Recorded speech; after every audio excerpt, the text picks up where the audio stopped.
ആദ്യം തന്നെ ഒരു കാര്യം പറയാം, എനിക്ക് വേണ്ടിയിട്ടല്ല ഈ വീഡിയോ ഞാൻ അപ്ലോഡ് ചെയ്യുന്നത്. നിങ്ങൾക്ക് സമയമുണ്ടെങ്കിൽ മാത്രം കണ്ടാൽ മതി പൊന്നു പ്രേക്ഷകരെ. ഒരു നടുക്കുന്ന വീഡിയോ ദൃശ്യം ഞാൻ വെച്ചു തരാം. ആ വീഡിയോ നിങ്ങൾ ഓരോരുത്തരും ഫുള്ളായിട്ട് കാണണം. ഇല്ലെങ്കിൽ ഇന്ന് രാത്രി നിങ്ങൾ കെട്ടിപ്പിടിച്ച് ഉറങ്ങുന്ന നിങ്ങളെ ഭാര്യ നാളെ വേറൊരുത്തൻ്റെ വീട്ടിൽ വേറൊരുത്തനൊപ്പം ഉണ്ടാവും. കൺഫേമാണ് പറയുന്നത്. പൊന്നു പ്രേക്ഷകരെ, നടുക്കുന്ന ഒരു ഷോർട്ട് മൂവി ഞാൻ വെച്ചു തരാം. നിങ്ങൾ ഓരോരുത്തരും അത് കാണണം. അതായത് എൻ്റെ പൊന്നു ഭർത്താക്കന്മാരെ, ആ ഒരു ഷോർട്ട് മൂവിയിൽ കാണുന്നത് പോലെ നിങ്ങളുടെ ക്യാരക്ടർ ആണെങ്കിൽ ഇന്ന് തന്നെ നിങ്ങളുടെ ഭാര്യയോട് സോറി ചോദിച്ചിട്ട് നിങ്ങളുടെ ക്യാരക്ടർ ചേഞ്ച് ചെയ്യാൻ തുടങ്ങിക്കോ. ഇല്ലെങ്കിൽ ഉറപ്പായിട്ടും അവൾ ഒളിച്ചോടും. ഓക്കെ, അതിനുശേഷം ചില അമ്മായി അച്ഛന്മാരോടും അമ്മായി അമ്മമാരോടും ഒരു കാര്യം പറയാം. അന്യ വീട്ടിൽ ആരെങ്കിലും ഒളിച്ചോടുമ്പോൾ നിങ്ങൾക്കൊക്കെ നല്ല ഹാപ്പിയാണ്, നിങ്ങളൊക്കെ ചിരിക്കുന്നുണ്ട്. എന്നാൽ നിങ്ങളുടെ വീട്ടിൽ നിങ്ങളുടെ മകൻ്റെ ഭാര്യ ഒളിച്ചോടാതിരിക്കാൻ വേണ്ടിയിട്ട് ഈ വീഡിയോ ഒന്ന് ഇരുന്ന് കാണണം പൊന്നമ്മായിയമ്മമാരെ. ഓക്കെ, നടുക്കുന്ന ആ ഒരു ഷോർട്ട് മൂവി ഞാൻ വെച്ചു തരാം. അതിനു മുമ്പ് ഒരു കാര്യം പറയുകയാണ്. ഇതിനെക്കുറിച്ചിട്ട്, ഒളിച്ചോട്ടത്തെക്കുറിച്ചിട്ട് ശാസ്ത്രീയമായി പഠിച്ച ഒരാളോട് ഞാൻ സംസാരിക്കുമ്പോൾ അദ്ദേഹം പറയുകയാണ്, ബ്രോ ഉറപ്പായിട്ടും ഇനിയും ഒളിച്ചോട്ടം സംഭവിക്കും. അതായത് ഇനി ഒളിച്ചോടാൻ പോകുന്നത് നോർമലായിട്ടുള്ള കുടുംബത്തിൽ നിന്നല്ല, മില്യൺ കണക്കിന് ഫോളോവേഴ്സ് ഉള്ളവന്മാരുടെ ഭാര്യമാരാണ് ഇനി ഒളിച്ചോടാൻ പോകുന്നത്. അതിന് തക്കതായിട്ടുള്ള കാരണം അദ്ദേഹം പറയുമ്പോൾ ഞാൻ തന്നെ ഞെട്ടുകയാണ്. പൊന്നുപ്രേക്ഷകരെ, ഷോർട്ട് മൂവി കടക്കാം. അതിനു മുമ്പ് ഒരു കാര്യം പറയാം. അഖിലന്നാർജിയുടെ ഭാര്യ ഒളിച്ചോടിയതിൻ്റെ കാരണം, അതായത് ആ വീട്ടിൽ ഫ്രീഡം ഇല്ല എന്ന് പറയുമ്പോൾ ഇപ്പോൾ അഖിലന്നാർജി എല്ലാ ദിവസവും അടിക്കുന്നു എന്നല്ല, അഖിലന്നാർജി വഴക്ക് പറയുന്നു, അങ്ങനെയൊന്നുമല്ല. പക്ഷേ ആ വീട്ടിൽ ഒരു എന്താ പറയുക, 24 മണിക്കൂറും ഷൂട്ടിൻ്റെ ചർച്ച, 24 മണിക്കൂറും ക്യാമറ, ഒരു സ്വസ്ഥതയില്ലായ്മ. അതായത് ഈ പറയുന്ന അഖിലന്നാരുടെ ഭാര്യയ്ക്ക് ഒരു സിനിമക്ക് പോകാൻ പോലും പറ്റുന്നില്ല. സിനിമക്ക് പോകുമ്പോൾ ഒരു 100-150 പേര് ക്യാമറ പിടിച്ചിട്ട് എങ്ങനെയുണ്ട്. അതായത് ഒരു സ്വസ്ഥത ഇല്ലാതെയാണ് ആ ഒരു പെൺകുട്ടി ഒളിച്ചോടിയത് എന്നാണ് കേട്ടത്. ഒരു കാര്യം പറയാം, ഒരിക്കലും അവൾ ഒളിച്ചോടിയത് തെറ്റ് തന്നെയാണ്. ആ വീട്ടിൽ എന്തെങ്കിലും പ്രശ്നമുണ്ടെങ്കിൽ സംസാരിച്ച് തീർക്കണമായിരുന്നു. അതായത് അഖിലേട്ട അണക്കിന്ന പ്രശ്നമുണ്ട് എന്ന് പറഞ്ഞിട്ട് ഡിവോഴ്സിന് കൊടുക്കണമായിരുന്നു. ഓക്കെ, നമുക്ക് വിഷയത്തിലേക്ക് കടക്കാം പൊന്നു പ്രേക്ഷകരെ. ആദ്യം തന്നെ ഒരു കാര്യം പറയാം. ഒളിച്ചോടുന്ന അങ്ങനെയുള്ള വൃത്തികെട്ട തെമ്മാടികളെ ഇഷ്ടമില്ലാത്ത എല്ലാവരും ഒന്ന് ലൈക്ക് ചെയ്യണം. എല്ലാവരും ഒന്ന് മാക്സിമം ലൈക്ക് ചെയ്യുക. ഒന്ന് സബ്സ്ക്രൈബ്, ഈ കുഞ്ഞു വിരളൊന്ന് സബ്സ്ക്രൈബും കൂടി അമർത്തണേ. നമുക്ക് എന്തുകൊണ്ടാണ് ഒളിച്ചോടുന്നത് ഈ ഒരു ഷോർട്ട് മൂവി ഒന്നൊന്നായിട്ട് കാണാം. ഓക്കെ,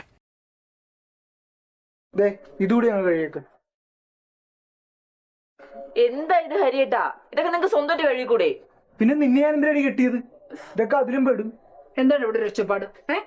ഇവക്ക് ഡ്രസ്സ് കഴിയാൻ പറ്റിയല്ലോ.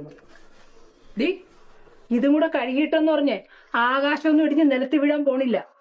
ഞാനൊക്കെ വന്നു കയറുന്ന സമയത്തോണ്ടല്ലോ ഇവന്റെ അച്ഛന്റെ മാത്രമല്ല ആ കുടുംബത്തിലുള്ളവരുടെ മുഴുവനും കഴുകിയിടുമായിരുന്നു. ഇപ്പൊ ഓരോരുത്തരുടെ പുതുമകള്. ഇതൊക്കെ ഇവള് കഴുകിക്കോളൂ, നീ വേണം.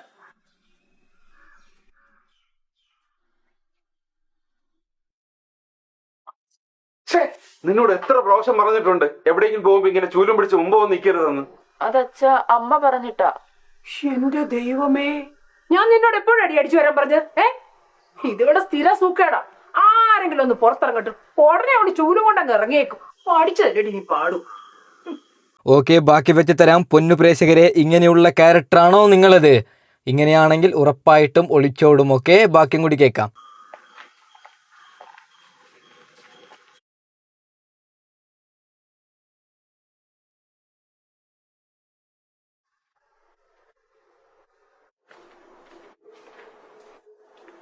നിങ്ങൾ പോയ കാര്യം എന്തായി മനുഷ്യ? ലോണ് കിട്ടിയോ? ആ എണ്ണം വിട്ടോടെ കണ്ടോണ്ട് പോയപ്പോഴേ വിചാരിച്ചതാ ഇന്നൊന്നും നടക്കൂല. എന്തിനാണ് തുള്ളുന്ന കാര്യം പറയും? ലോണ് കിട്ടിയില്ല. എവിടെ നശൂരം പിടിച്ചോളൂ.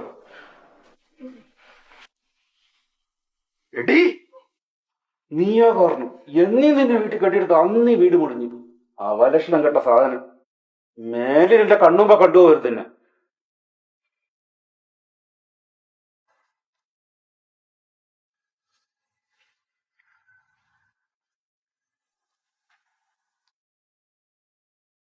ഹരിയേട്ടാ, ഈ പറഞ്ഞ 25-ാം തീയതി എന്റെ ചേട്ടന്റെ കൊച്ചിന്റെ നൂലേട്ടാ. നമുക്ക് ഓക്കെ, പൊന്നു പ്രേക്ഷകരെ, നിങ്ങളുടെ ക്യാരക്ടർ ഇങ്ങനെയാണോ? ആണെങ്കിൽ ഭാര്യ മറ്റന്നാള് വേറൊരുത്തൻ്റെ വീട്ടിലുണ്ടാവും. ഓക്കെ, നമുക്ക് എന്തായാലും ബാക്കിയും കൂടി കാണാം. എന്തെങ്കിലും മേടിച്ചു കൊടുക്കണ്ടേ? ഞാൻ വരുന്നില്ല, നീ വെക്കോ. ഹരിയേട്ടാ അത് നിനക്ക് ഇഷ്ടമുള്ള എന്തെങ്കിലും വാങ്ങിച്ചു കൊടുക്ക്. വെറും കൈയോടെ എങ്ങനെയാ കയറി ചെല്ലുന്നേ? ചേട്ടാ എനിക്കൊരു 5000 രൂപ തരൂ. 5000 രൂപ? നീ ചോദിക്കുമ്പോ പൈസ എടുത്തു തരാൻ നിന്റെ കുടുംബത്തിൽ നിന്ന് എടുത്തു വെച്ചിരിക്കുന്ന. നിന്റെ വീട്ടുകാർ പറഞ്ഞ സ്ത്രീധനത്തിന് ബാക്കി ഇതുവരെ തന്നിട്ടില്ല. കല്യാണ സമയത്ത് എന്തൊക്കെയാ പറഞ്ഞ? 101 പവൻ, കാറ് മാത്രം എടുത്തു തന്നാ പോരാ, അതിന്റെ ലോൺ കൂടി അടച്ചു തീർക്കാൻ പറ. ആ ഫിനാൻസുകാർ എന്നെ ദിവസം അങ്ങോട്ട് വിളിക്കാണ്. നിന്റെ അച്ഛന്റെ ആർഭാടം പത്രാസം കേട്ടപ്പോ ഞാൻ വിചാരിച്ച അവിടെ എന്തൊക്കെയോ ചീരവിത്തുണ്ടെന്ന്. പിന്നെ നിന്റെ ഒരു ചേട്ടനുണ്ടല്ലോ, കൈ വീശി വീട്ടിൽ കയറി വരികയല്ലേ, അവരോട് പോയി ലോൺ അടയ്ക്കാൻ പറ. എനിക്കൊരു ആവശ്യം വന്നാലേ ഞാൻ നിങ്ങളുടെ അടുത്തല്ലാതെ വേറെ ആരോടാ ചോദിക്കേണ്ടേ? വെറും ഒരു 5000 രൂപയിലേ ഞാൻ ചോദിച്ചോളൂ. പിന്നെ കല്യാണ സമയത്ത് ഉള്ളത് തന്നാൽ മതി എന്നല്ലേ പറഞ്ഞത്? പിന്നെ ഇപ്പൊ എന്താ ശ്രീധരത്തിന്റെ പേരിൽ ഒരു കണക്ക് പറയുന്നേ? എന്റെ വീട്ടുകാർ എന്തെങ്കിലും തരാന്ന് പറഞ്ഞിട്ടുണ്ടെങ്കിൽ അവരെങ്ങനെയും തന്നിരിക്കും. നിന്റെ വീട്ടിൽ കാശ് ഉണ്ടേലും ഇല്ലേലും എനിക്ക് കിട്ടാനുള്ള പൈസ കിട്ടിയേ പറ്റുള്ളൂ. എടി, നീ ചോദിച്ച 5000 രൂപയെ ഞാൻ കഷ്ടപ്പെട്ടുണ്ടാക്കുന്നതാ. അപ്പൊ എനിക്ക് കുറച്ച് നീറും. നിനക്കത് മനസ്സിലാവണമെങ്കിലേ സ്വന്തമായിട്ട് ഉണ്ടാക്കണം പൈസ. ഓക്കെ, ബാക്കി വെച്ച് തരാം. ഭർത്താക്കന്മാരെ, ഇങ്ങനെയാണോ നിങ്ങളുടെ ക്യാരക്ടർ? ഉറപ്പായിട്ടും ഒളിച്ചോടും. ഓക്കെ, നാളെ അല്ലെങ്കിൽ മറ്റന്നാൾ മറ്റൊരുത്തൻ്റെ കൂടെ ഉണ്ടാവും, യാതൊരു തർക്കവുമില്ല. ബാക്കിയും കൂടി കേൾക്കാം. അപ്പ അറിയാം.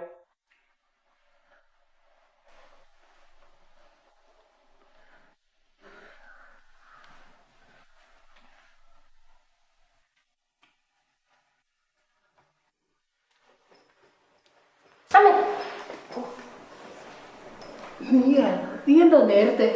ഇന്ന് നേരത്തെ ക്ലാസ് കഴിഞ്ഞു. ചേട്ടനല്ല ആ ദാ വരുന്നുണ്ടല്ലോ. ആ, നീ എന്താ നേരത്തെ? ഇന്ന് ക്ലാസ് നേരത്തെ കഴിഞ്ഞു.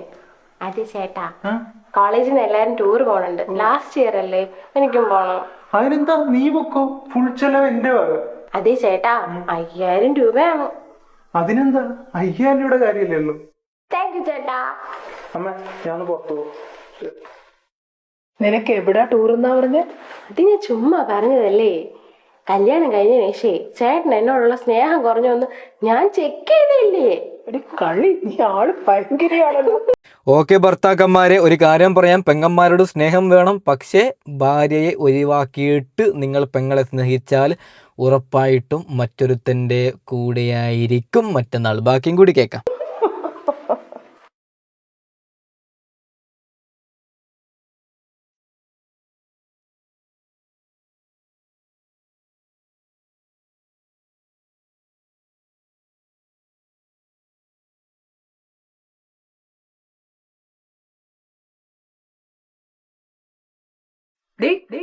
ഇതും കൂടെ കഴുകിയിട്ടെന്ന് പറഞ്ഞേ ആകാശമൊന്നും ഇടിഞ്ഞ് നിലത്ത് വീഴാൻ പോണില്ല. ഞാനൊക്കെ വന്നു കയറുന്ന സമയത്തോട്ടല്ലോ ഇവന്റെ അച്ഛന്റെ മാത്രമല്ല ആ കുടുംബത്തിലുള്ളവരുടെ മുഴുവനും കടിയിടുവായിരുന്നു. ഇപ്പൊ ഓരോരുത്തരുടെ പുതുമകള്. നീയോ പറഞ്ഞു എന്നീ നിന്റെ വീട്ടിൽ കെട്ടിയെടുത്ത് അന്ന് വീട് മുടിഞ്ഞു. അവലക്ഷണം കേട്ട സാധനം. എടി, നീ ചോദിച്ച 5000 രൂപയെ ഞാൻ കഷ്ടപ്പെട്ടുണ്ടാക്കുന്നതാ. അപ്പൊ എനിക്ക് കുറച്ച് നീറും. നിനക്കത് മനസ്സിലാവണമെങ്കിലേ സ്വന്തമായിട്ട് ഉണ്ടാക്കണം പൈസ. അപ്പ അറിയാം.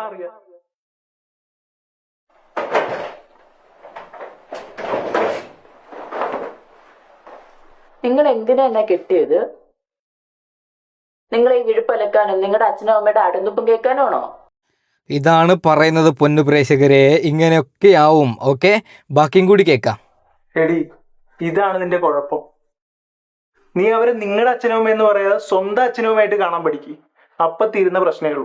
ഭർത്താവിന്റെ മാതാപിതാക്കളെ നമ്മൾ എത്ര സ്വന്തമായിട്ട് കണ്ടാലും അവർ തിരിച്ച് നമ്മളെ മക്കളായിട്ട് കണ്ടില്ലെങ്കിലേ ഒരു പ്രശ്നവും തീരാൻ പോകുന്നില്ല. നീ എന്താ ചെയ്യും? എനിക്കൊന്ന് കുളിക്കണം. ഒന്നിന്നേ, എനിക്കൊരു കാര്യം പറയാനുണ്ട്. ഇനി എന്താ? ഞാൻ ഒരു ജോലിക്ക് അപ്ലൈ ചെയ്തിട്ടുണ്ടായിരുന്നു. എൻ്റെ ഒരു ഫ്രണ്ടിന്റെ കമ്പനിയില്ല. മിക്കവാറും എനിക്കത് കിട്ടും. നീ ആരോട് ചോദിച്ചിട്ടാണ് ജോലിക്ക് പോകുന്നത്? അച്ചിപ്പണം കൊണ്ട് ജീവിക്കേണ്ട ഗതികേടൊന്നും ഈ വീട്ടിൽ വന്നിട്ടില്ല. മര്യാദക്ക് അടങ്ങി ഒതുങ്ങി അവിടെ ഇരുന്നോണം കേട്ടീ. പറ്റില്ല. എന്റെ ആവശ്യങ്ങൾ നടത്താണെങ്കിൽ എനിക്ക് ജോലിക്ക് പോയേ പറ്റുള്ളൂ. എന്നെ ധിക്കരിച്ച് നീ ജോലിക്ക് പോകുന്ന എനിക്കൊന്ന് കാണണം.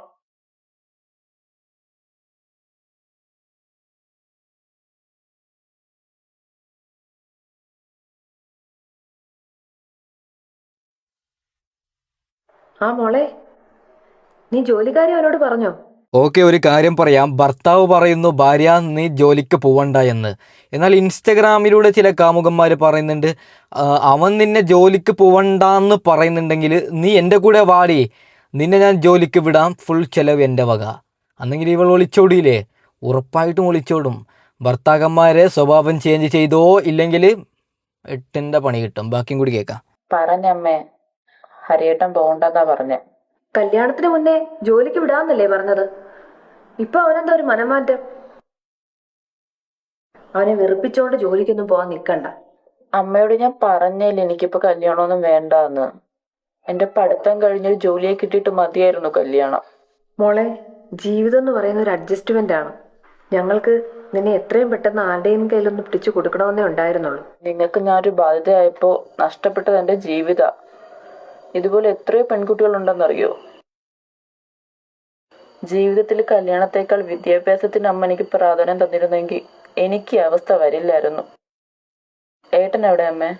അവൻ പുറത്തേക്ക് പോയിക്കോ. ശരി, ഞാൻ ചേട്ടനെ വിളിച്ചോളാം.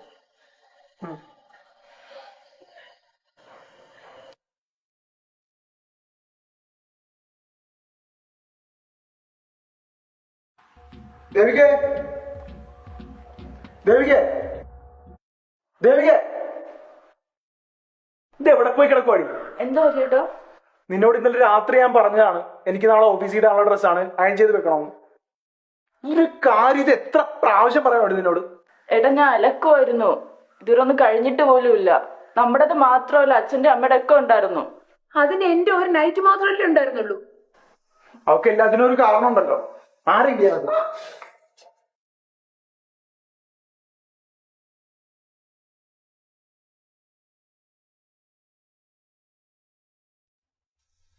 എടാ, ഈ താലിയെ നിനക്കിത് എവിടെ തല്ലാനുള്ള ലൈസൻസ് ഒന്നുമല്ല.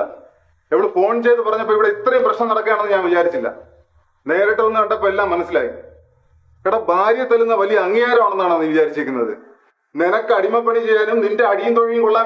ഓക്കെ, അവസാനത്തെ ഒരു ഭാഗം കൂടി വെച്ചിട്ട് നമുക്ക് വീഡിയോ വൈൻഡ് അപ്പ് ചെയ്യാം പൊന്നു പ്രേക്ഷകരെ. അതിനുശേഷം അഖിൽ NRD ഒരു ചാറ്റ് പുറത്ത് വന്നിട്ടുണ്ട്, അതും ഞാൻ വെച്ച് തരാം. നമുക്ക് എന്തായാലും ഇതിന്റെ ഇതൊന്ന് കണ്ടു തീർക്കാം അല്ലേ? വേണ്ടിയല്ല ഇവളിവിടെ നിൽക്കുന്നത്. നിനക്ക് അവളെ ഭാര്യയെ കാണാൻ പറ്റിയില്ലെങ്കിൽ ഇവളെ ഞാൻ ഇപ്പൊ തന്നെ കൊണ്ടുപോകും. അല്ലെങ്കിൽ നീ കാരണം ഇനി അവളെ കണ്ണ് നിറഞ്ഞെന്ന് ഞാൻ അറിഞ്ഞ ഇനി ഞാൻ വരുമ്പോ കയ്യും വീശി ആയിരിക്കില്ല വരുന്നത്. എന്റെ കയ്യിൽ ഒരു റീത്തും കൂടെ ഉണ്ടാവും. അത് നിന്റെ ഈ നെഞ്ചത്ത് വെക്കാനായിരിക്കും. പിന്നെ ജോലി, നീ കഷ്ടപ്പെട്ട് പഠിച്ചതേ ജോലി കിട്ടാൻ വേണ്ടിയാണ്. ഇവിടെ വന്ന് അടുക്കളപ്പണി ചെയ്യാൻ വേണ്ടിയല്ല. അതുകൊണ്ട് നീ ജോലിക്ക് പോകണം. പോയിരിക്കും. എല്ലാവരും കേൾക്കാൻ വേണ്ടിയാ പറയണം. പോട്ടെ മോളെ. അപ്പൊ പോട്ടെ അളിയ. ഓക്കെ, അതായത് പൊന്നു പ്രേക്ഷകരെ, കുറേ പേര് വിചാരിച്ചത് കല്യാണം കഴിപ്പിച്ച് കൊണ്ടുവന്നാൽ അവരെന്തും ചെയ്യാമെന്നാണ്. അത് വളരെ വളരെ തെറ്റാണ്. ഓക്കെ, നമുക്ക് അഖിൽ NRD 2-3 മാസം മുമ്പ്, അതായത് തമാശ രൂപത്തിലൊരു റീൽ ചെയ്തത് ഇന്നത് സത്യസന്ധമായിട്ട് പുലർന്നു എന്ന്. നമുക്ക് എന്തായാലും അത് ജസ്റ്റ് ഒന്ന് കണ്ടിട്ട് വീഡിയോ വൈൻഡ് അപ്പ് ചെയ്യാം. അവളുടെ അക്കൗണ്ടിൽ അവനുമായിട്ട് നിൽക്കുന്ന ഒരു ഫോട്ടോ പോലും ഇല്ല, ഫുള്ളി ഡിലീറ്റഡ്. അവന്റെ അക്കൗണ്ടിലും സെയിം അവസ്ഥ. It means they are not in relationship. Absolutely. അവന്റെ പേരോട് ചേർന്ന അവളുടെ ഇനിഷ്യല് അവൾ അത് മാറ്റിയിട്ട് അവളുടെ അച്ഛന്റെ പേര് ചേർത്തു. It means a lot. Load. അവന്റെ കമന്റ് ബോക്സ് സ്ഥിരമായിട്ട് ഒരു പെൺകുട്ടി കമന്റ് ചെയ്യുന്നു, അതിനവൻ റിപ്ലൈ കൊടുക്കുന്നു. New relation. May be friend ആകാം, റിലേറ്റീവ് ആകാം, ബെസ്റ്റി ആകാം, എന്തിനേറെ പറയുന്നു ലവർ വരെ ആകാം. What you mean? Yes, I mean that. രണ്ടുപേരും രണ്ട് വഴിക്കായി. ചേട്ടാ, ദേ അവര് വീണ്ടും കപ്പിൾ ഫോട്ടോ ഇടാൻ തുടങ്ങി. What? Yes, they are back to relation. സാരമില്ല, ഇപ്പൊ വിഷ്ണുവും കുഷ്ബും കപ്പിൾ ഫോട്ടോ ഇടുന്നില്ല. Let's start the interrogation with the investigation of the India. Okay, തമാശ രൂപേണയാണ് അഖിൽ NRD മുമ്പ് ഇങ്ങനെയൊക്കെ ചെയ്തത് പൊന്നു പ്രേക്ഷകരെ. പക്ഷേ ഇതൊക്കെ ഇപ്പോഴാണ് കാര്യമായത്. അങ്ങനെ ഒരു അവസ്ഥ, അഖിൽ NRD ഒരു അവസ്ഥ ആർക്കും വരരുത് എന്ന് പറഞ്ഞുകൊണ്ട് തൽക്കാലം ഞാൻ വൈൻഡ് അപ്പ് ചെയ്യുകയാണ്. അടുത്ത വീഡിയോ മായി ഇടം വരാം. Okay, by.